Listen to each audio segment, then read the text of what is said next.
नमस्कार, मैं जितेंद्र चतुर्वेदी। मतांतर में आप लोगों का स्वागत है। पीआईएल ब्यूरो ने या आप कहिए कि पीआईएल बहादुरों ने राकेश अस्थाना की नियुक्ति को चुनौती दी। ये आप जानते ही हैं।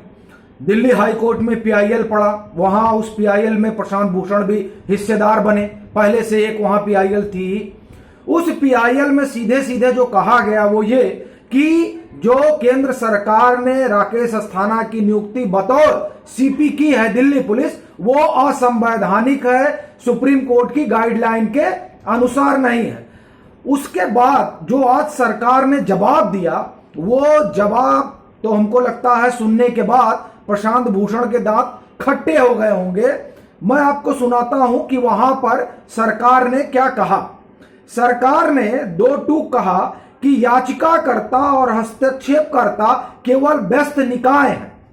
जनहित का मुद्दा उठाने का दावा करने वाले याचिकाकर्ता और विशेष रूप से हस्तक्षेपकर्ता, अब आप ये याद रखिए कि हस्तक्षेपकर्ता का मतलब प्रशांत भूषण की तरफ सीधे सीधे सरकार इशारा कर रही है कि विशेष रूप से हस्तक्षेपकर्ता दोनों ने कभी भी 8 पूर्व पुलिस आयुक्तों की नियुक्ति को चुनौती देने पर विचार नहीं किया, जबकि उनकी नियुक्ति भी उसी तरह हुई थी जैसी कि राकेश अस्थाना मामले में हुई है।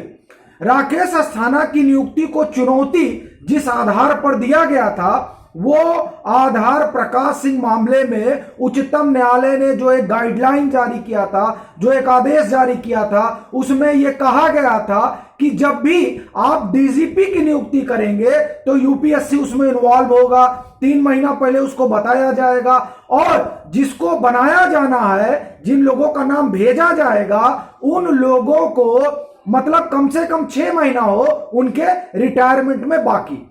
अब जो याचिका पड़ी उसमें कहा जा रहा है इन सब किसी नियमों का पालन नहीं किया गया। तो उसी पर सरकार ने कहा कि साहब 8 लोग तो पहले भी ऐसे हुए हैं, तब प्रशांत भूषण ने इस पर सवाल नहीं उठाया। एक बात। दूसरी बात जो वहां सरकार ने कहा, सरकार ने यह कहा कि हमको एक ऐसे व्यक्ति की जरूरत थी दिल्ली में जो एक बड़े स्टेट में काम कर चुका हो और जिसके पास बड़ा व्यापक अनुभव हो।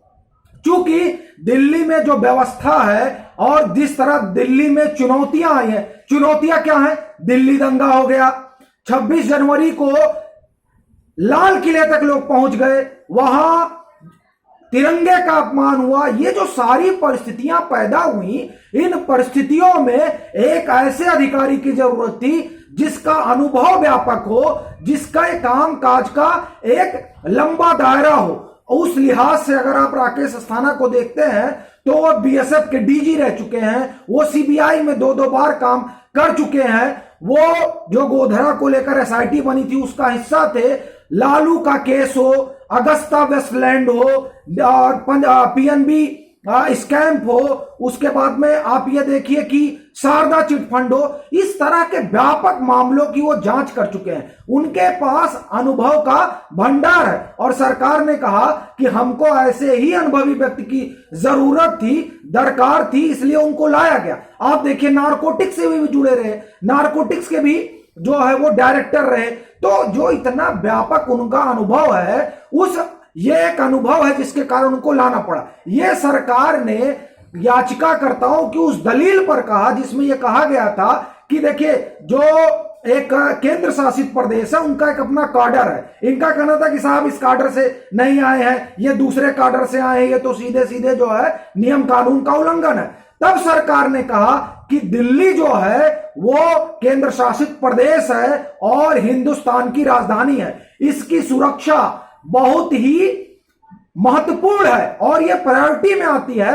ऐसी स्थिति में इन चीजों को जब इन चीजों को देखना पड़ता है कि सुरक्षा के लिए कौन सबसे उपयुक्त व्यक्ति होगा, और जो हम लोगों ने उपयुक्त व्यक्ति का एक मानक तय किया, उस मानक में और कोई नहीं नजर आया। एक बात। दूसरी बात, यह जो पूरा चुनौती का दायरा था वो ये कि ये डीजीपी, ये जो दिल्ली पुलिस कमिश्नर का पद है, इसे डीजीपी के इक्विवेलेंट उन्होंने कहा कि माना जाता है। इस पर केंद्र सरकार ने कहा कि यह केंद्र शासित प्रदेश है और इसका अपना एक अलग दायरा है। मैं आपको बताता हूं जो उन्होंने सरकार ने वहां कहा, और उसको आप सुनिए, बड़ा दिलचस्प जवाब है। राष्ट्रीय राजधानी में कानून व्यवस्था से जुड़ी विभिन्न चुनौतियों को ध्यान में रखते हुए जनहित में दिल्ली पुलिस आयुक्त के रूप में गुजरात काडर के आईपीएस अधिकारी राकेश अस्थाना की नियुक्ति की गई। राकेश अस्थाना की नियुक्ति का बचाव करते हुए केंद्र ने अपने शपथ पत्र में जो उन्होंने अपना जवाब दिया, मैं कहा कि उसे दिल्ली के पुलिस आयुक्त के रूप में किसी ऐसे अधिकारी की नियुक्ति करने की आवश्यकता महसूस हुई जिसके पास कई तरह का मतलब सेवाओं का एक व्यापक अनुभव हो, बड़े राज्यों में काम कर चुका हो। इस तरह का जो है वहां पर केंद्र सरकार ने अपना जवाब दिया। फिर कहा गया कि दिल्ली जो है वो देश की राजधानी है और यहां लोक व्यवस्था, कानून से जुड़ी स्थिति, पुलिस संबंधी विभिन्न एवं अत्यंत चुनौतीपूर्ण स्थितियों का सामना करती है पुलिस, जिसके लिए न सिर्फ राष्ट्रीय सुरक्षा संबंधी जटिलताएं बल्कि अंतर्राष्ट्रीय सीमा पर संबंधी जटिलताएं भी जुड़ी हुई हैं। और इन सारी चीजों को देखते हुए अस्थाना की नियुक्ति की गई। और फिर कहते हैं कि दिल्ली पुलिस के रूप में अस्थाना की नियुक्ति में कोई त्रुटि नहीं है या सभी लागू नियम एवं कानूनों का ईमानदारी से पालन करने के बाद की गई है। यह अपना पक्ष सरकार ने रखा। लेकिन सबसे बड़ी बात है वो सरकार का जवाब, जिसमें वो कहते हैं कि विशेष रूप से हस्तक्षेपकर्ता, ये जो है बहुत ही विशेष रूप से हस्तक्षेपकर्ता, दोनों में